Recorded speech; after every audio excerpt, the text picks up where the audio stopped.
Mangwanani akanaka mhuri yeZimbabwe. Zita ndi General Stole. Regai tisangane mangwanani ano uri musi wechipiri 17 February 2026.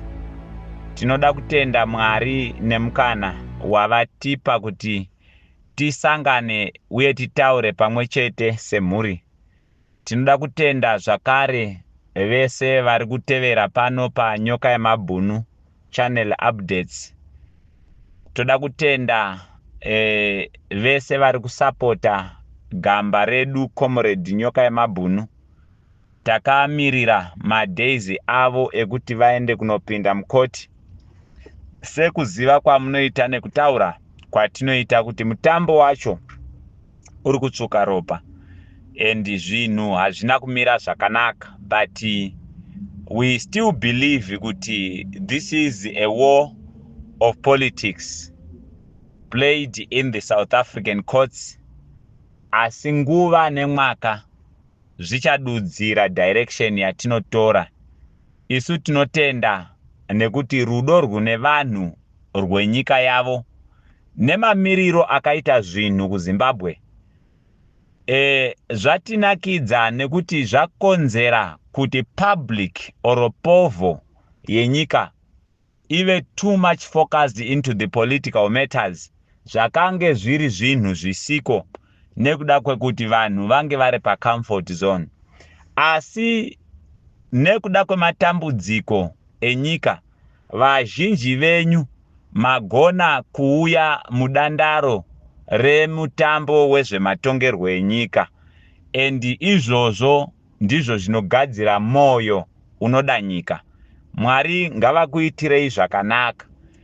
Reason ndauya pano ari makuseni, ndauya kuzopindura mibvunzo yatinayo kuma inboxes. Vazhinji vari kutaura kuti General matigura musana imimi, asi chamuri kutaura chinenge chokwadi, but madii mataura zvinhu zvinotisimbisa than kubva matiudza kuti 2030 tanonoka kuimisa.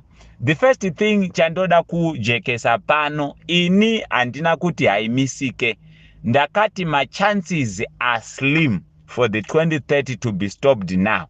But ndichitora mibvunzo nema calls andiri kuwana kwamuri, sekutaura kwandakaita nezuro kuti ini ndiri munhu anoshanda nemasi. I don't want to be a talker anongotaura chete asi asinga engage nemasi. I'm one of the people vakaunza pano the direct conduct yangu kuti ndigone kuita interact with you the people of Zimbabwe, michibvunza mibvunzo pane zvandinenge ndataura, ndichipindura pandinenge ndichipindura, muchinditsiura pandinenge ndabuda murodhi ndichijustifyawo zvimwe zvamunenge manditsiura ndaona kuti amuna kunyatsonzwisisa kuti zvinhu zvedu zviri kufamba zvakaita sei. Saka ndaona a concern over the issue yekuti why ndakataura mashoko ekuti we are late to stop the 2030. Ndo zvaita kuti ndiuye pano ndigozopindura. Chekutanga chandinoda kujekesa ndechekuti revolution ibasa rema citizens. Chinhu chakazvarwa kubva muvanhu. Vanhu ndivo vakati enough is enough. Chaita kuti vanhu vasarudze kuti we need a complete overhaul. Inyaya yematambudziko nehurombe huri muvanhu. Nyaya iri kuita kuti vanhu vataure kuti we need a clean page. Inyaya yekuti nhamo yenyika iri kukonzera chero varombo vari munyika vari kukonzera kuremerwa kwevashoma vanazvo, uye vashoma vanazvo havagoni kuenjoya vasinawo imwe nhamo yenyika yavakatakura.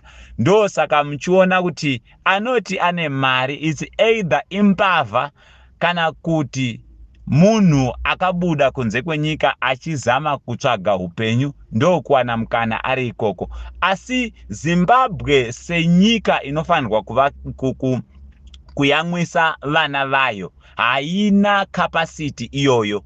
Ndo saka tine 95% yevana vakapedza chikoro vasiri kuenda kumabasa as of now. Tikada kutarisa mashelves edu enyika, zvese zvatinazvo ndezvekuimporta kubva kune dzimwe nyika. Mafuta atinodya anobva kuSouth Africa. Zvizhinji zvatinazvo zvinobva kuChina. Inyika yakatakura upfumi hune potential yekuti inogona kusimudzira nyika, asi nekuda maladministration and misgovernance iripo, iri kuitwa neumbimbi ndoga humwe huri kubva kune vatungamiriri vakaiswa muzvigaro zvekuti vaseve vana veZimbabwe but vakachuza kuseva matumbu avo. Ndo problem yatakatarisana nayo. But now tiri kutenda nekuti tasvika pa level yekuti we are confronting this situation as a country. Ndo zvakakosha izvozvo. Saka hakuna chisingapere. Vakuru vakati chisingapere chinoshura. Asi tine nzira dzemasoja dzatinofanirwa kufamba nadzo. Everyone munyika yeZimbabwe is now a soldier.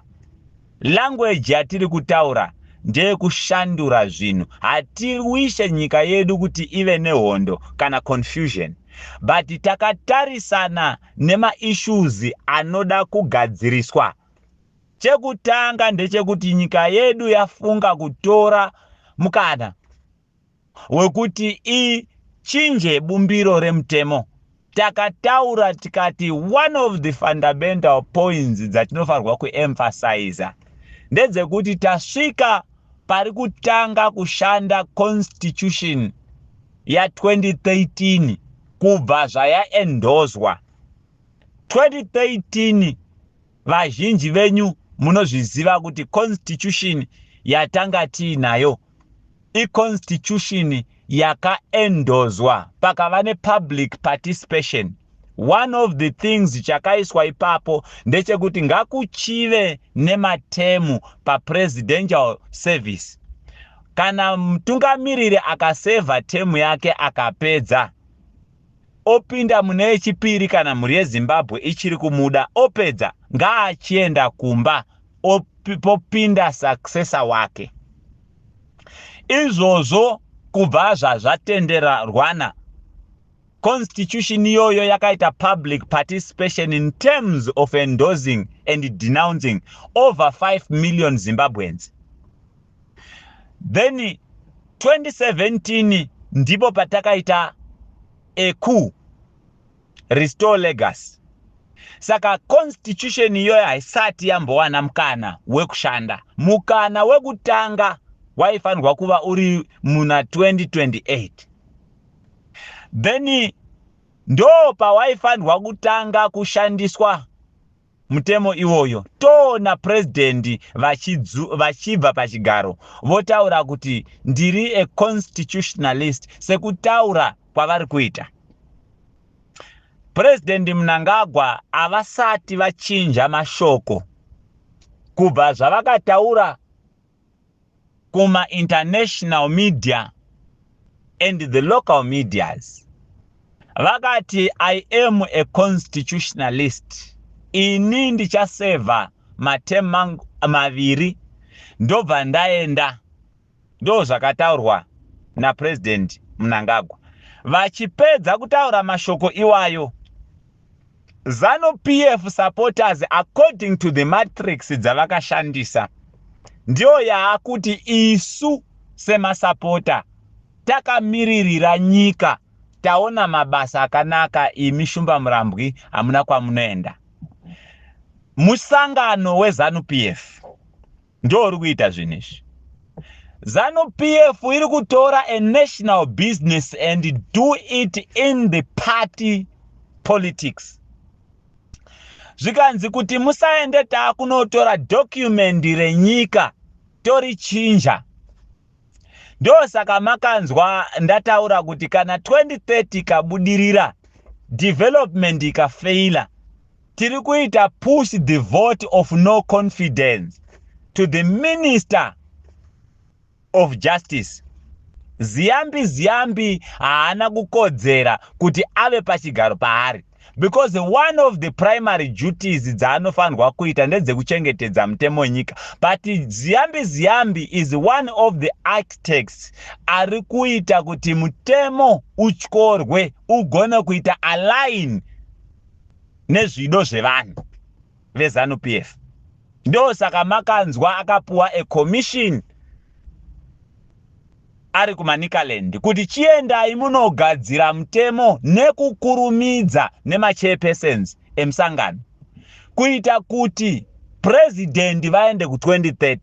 President Mnangagwa vakangomira vari kutaura mashoko ekuti I am a constitutionalist. Whether is a decoy or is true, but the fact is that we regard the utterance.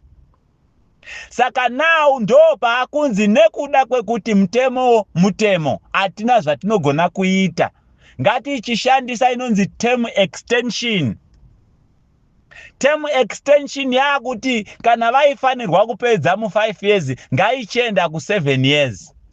Mutemo iwoyo hauna kufamba wega, wakafamba nemutemo unoti nema MPs acho, nema senators acho, nema councillors acho vese vachaendawo ku2030.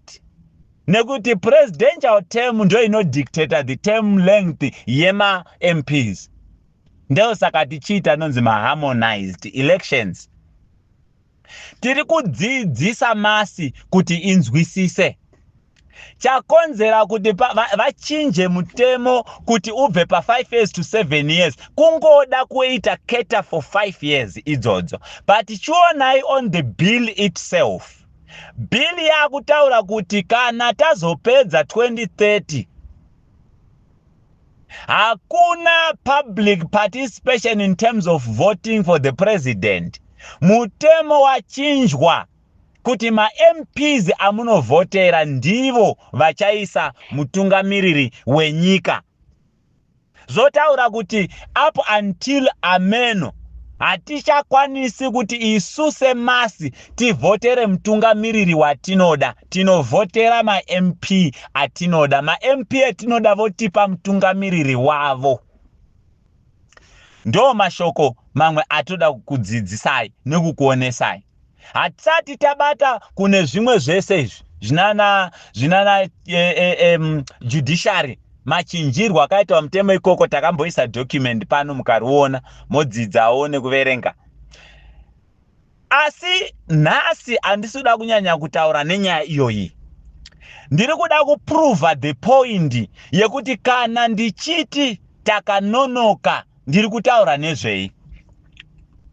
Chekutanga tiri kuona varume vari kutaura kuti vakuda kusimuka. Ngavasimuke, kana vakabudirira tinofara tese.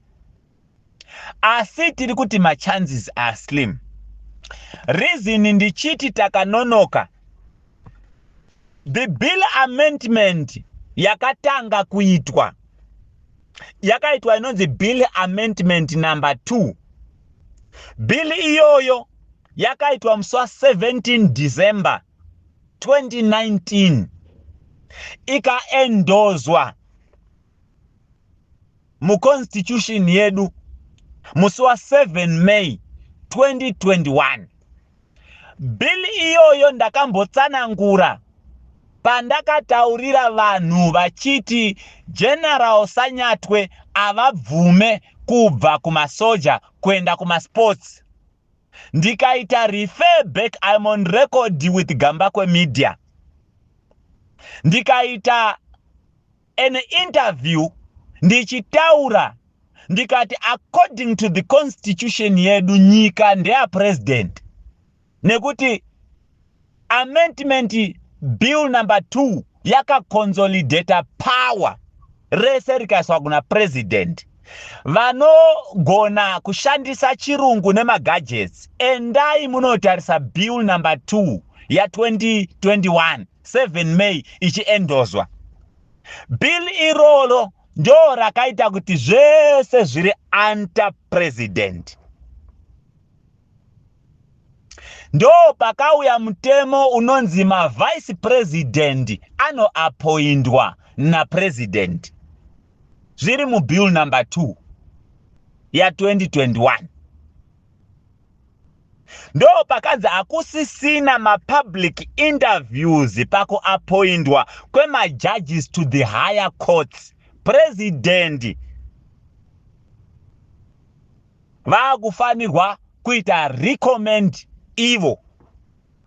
Ndipo pakataurwa nyaya dzekuti prosecutor general akuappointwa na president achifamba nerecommendation inobva kujudiciary service commission zvisina public interview. Then ikaitwa endorsed this bill. Bill iroro rakaitwa test drive na President Mnangagwa. Nyika yanga yakatarisa. Asi kuti vanhu munokanganwa. The test drive ye bill iroro kuti inogona kubatsira here musati mashandurirwa mukana weku extenda term ya president. Vakaita test drive neku extenda term ya chief justice. Vakatamba ne constitution pa section 328 subsection 7. Vaka inecta yavanoti ivo section 14 of the Constitution, Zimbabwe Amendment Bill number 2. Vaka modifier section 186 of 2013. Yanga ya kutendera kuti you can still extend a term of office nedzimwe 5 years as long munhu asati asvika 70 years.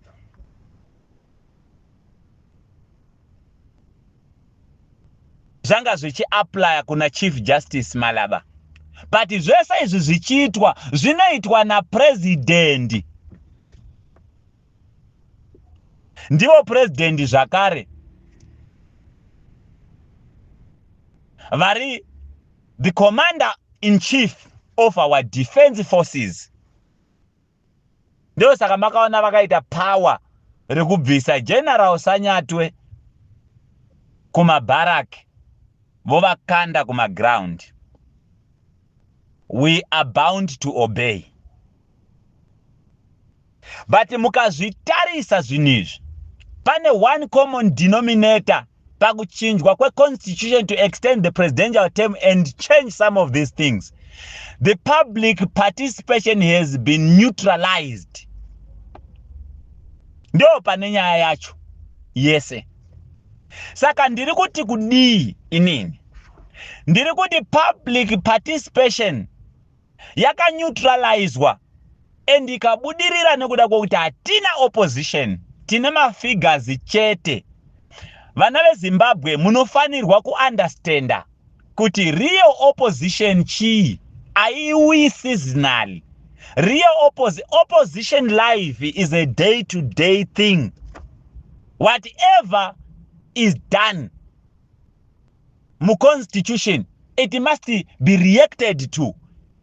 Saka tikaita opposition inouya nguva yamavhoti, zvimwe zvese izvi zvinoitika without public awareness, because vana veZimbabwe needs to be included into the political matrix dzenyika, vachi-understanda, vachi-reacta, hurumende ichiteerera. Saka mistake yatiinayo ndeyekuti hatina opposition. Mukanzwa nditaura mashoko, I am not denouncing Chamisa, I am not denouncing anyone, but ndiri kutaura mashoko ekuti varume ava vari kutamba drama. Hakuna opposition, because one of the condition of Zimbabwe as a country to be accepted into the international community inofanga iri democratic, and hakuna democracy a one party state. Saka one way or the other, whether vari kuda kana kuti havasiri kuda, vanofanirwa kutoita opposition. The next stage is to create a stooge. Ndio vanouya seasonal vobhadharwa kuti onaika ngatitambe drama. Nguva yava Mugabe after war vakatombobudisa vamwe mupati vakati endai munovhura mapati because tiri kutadza kuwana funding nekuda kwokuti we are not having opposition. We are not democratic. So democratic compliance ndo iri kuforce ZANU-PF kuti iti tinoda opposition. But chokwadi, if you become a real opposition unourawa kana kuti unofa kana kuti unokwadzwa. Ndo saka mchiona kuti vazhinji tine marecords akawandisa.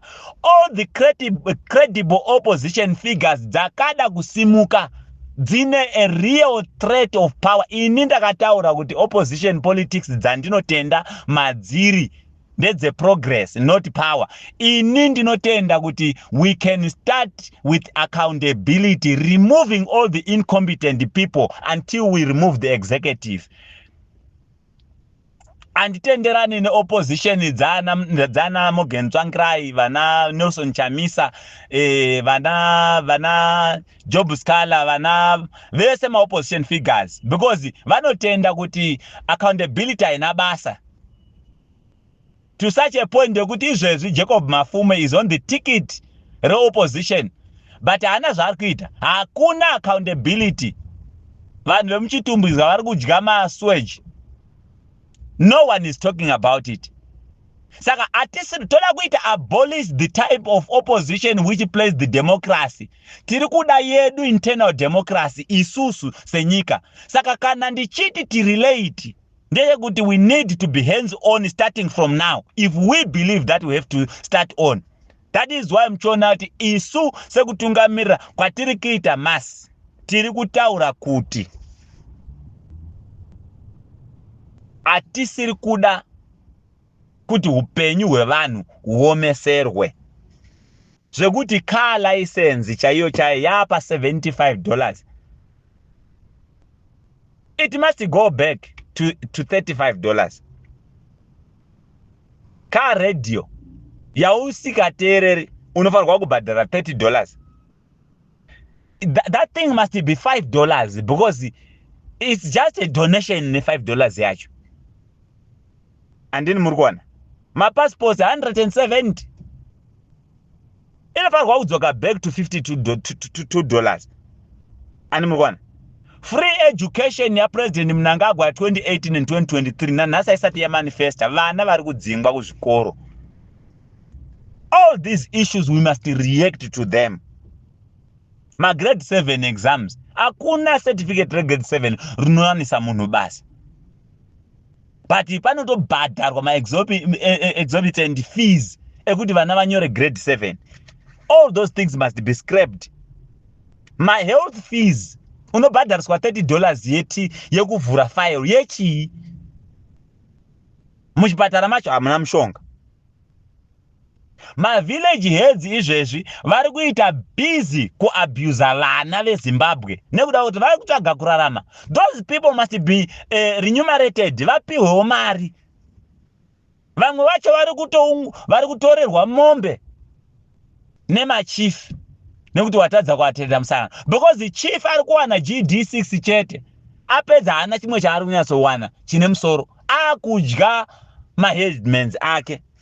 Everything must be done in a sober way. Saka kana paine business ratiri kufanirwa kuita sema Zimbabweans is to identify a way yatofanirwa kuenda nayo, then tese touya pa that way tofamba nayo. Yes, we understand the elephant in the house is ZANU-PF, but the capacity of it was neutralized because all the people vataka deposita ma trust edu mavari vakadya nayo ZANU-PF iyoyo.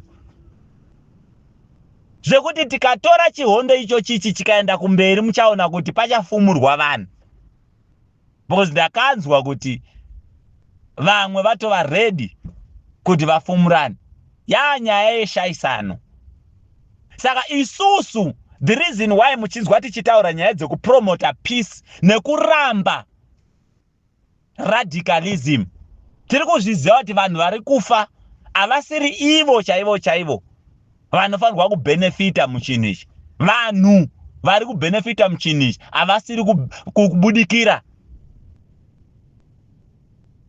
Tiri kuramba izvozvo ndo zvatiri kuti pasi nazvo. We must not plug this country into chaos in the name of money. We would rather find each other as the Zimbabweans. Tese takabatana, togadzira upenyu. Takanzwa ZANU-PF iri kutaura kuti aiwa president vakauya nemuono kuti away with the politics, let us focus on economics. But that is dingindira rine mutungamiriri wenyika. But what are you doing to coerce vana venyu vauye mudingindira iroro? Vana vari kuunderstanda here? Azvishandi chero mukaita dingindira rakanaka mutuma magandanga kunze. Nekuti the communication strategy must be embraced by everyone. Vanhu understand kuti chii chatinoda kuita. That is what they are saying. Ndikutaura zvavanda ina handira ndisingandifonere. Ndosaka nezuro ndakataura ndikati baba Chino Gray vakataura havo vachiti iwo I like the man. The level of his truth iri pane imwe level. Icho kwadi chiri kutaura murume uya. But pane pavakataura manyepo. Vachitaura kuti vana Stole vanoshandiswa neG40. Ina handisi munhu weG40. Chekutanga anomboita member yeZANU-PF. Handisi munhu weG40. And I'm not in close contact with whoever in G40, including Vice President Chiwenga vacho. I'm not. Kana paine vaitaurawo izvozvo, ini pano ndinotaura zvake, ndinotaura ndichizvimiririra. Kana ndichitotaura zvimwe zvandinoona, I don't even attach musangano wandino subscribe kwauri. Porque pane mashoko andinotaura ndakazvimiririra inini. So he must not be mistaken on that. But chokwadi chandiroda kuzama kutaura pano ndechekuti we need now to forge a new way to release our prisoners ese political issues. Totanga kustumira maambassadors vanodzidzisa masi. I still stand with my words kuti my chances ekumisa 2030 they are very slim. Nekuti takanonoka. Ndikutokutaura kuti chinhu ichi chakatanga 2019. Hakuna kana opposition yakasimuka ikati kana one. Hapana. Izvi zvatakutoitika yatoo inonzi the change pro. Zvakatomboitwa kumashiroko. Public awareness yakakosha political moves. Ndosaka muchiona kuti kudzimwa pemagetsi chaiko tofanirwa kupinza vanhu mustreet. Pedo tinopinza vanhu mustreet tichida kuoverthrowa power chete. Chiri kuita kuti Zimbabwe regedze kubuda mumastreet ndechekuti chimwe chavanofanirwa kubudira amusi kuvabudisa. Kutaura kudai hara yese yaipinda mustreet ichibvisa Jacob Mafume. Tizoona kuti president vanogona kudefenda meya asiri kuita basa here, tobva taziva naivo vane problem. No one is speaking about what I'm saying here. Minister we-energy anoita incompetence to such a point kuti hakuna chiri kuwanikwa munyika. Nyika yese inoita rima kusvikira nyika yakudzimira president vari pasona. Hakuna akambotaura kuti this is enough. Let us stand. Otibvise munanga agwaka. Tisati tagona kudzinga minister. The public participation ndiyo power and transaction yekuchinja zvimiro zvenyika. But nyika yedu yakaiswa fear of politics. Ndio mashoko adanga ndinawo. Mazviita. Moswera zvakanaka.